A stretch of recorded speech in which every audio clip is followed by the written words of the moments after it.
तर बीडमध्ये वामनभाऊ महाराजांचा सुवर्ण महोत्सव सुरू आहे। तर पुण्यतिथी सोहळा पार पडतोय। गहिनीनाथ गडावर 500 एकर क्षेत्रावर सोहळ्याचे ड्रोन दृश्य आहेत। तर लोकशाहीच्या प्रेक्षकांसाठी हे सोहळ्याचे ड्रोन दृश्य।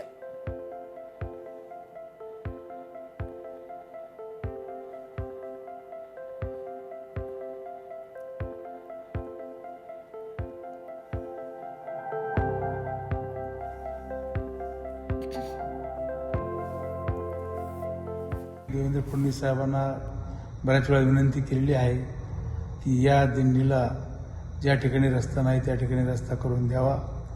त्यांनी ती गोष्ट मान्य केलेली आहे, परंतु अद्याप कामाला सुरुवात झालेली नाही। लवकरच ती कामाला सुरुवात होईल अशी आशा वाटते।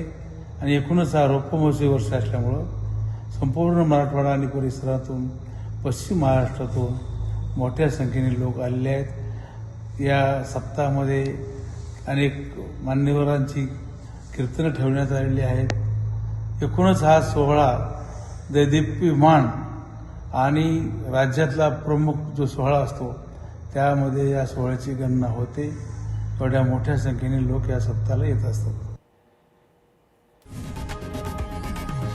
लोकशाही मराठी ऐका, पहा, जागरूक रहा।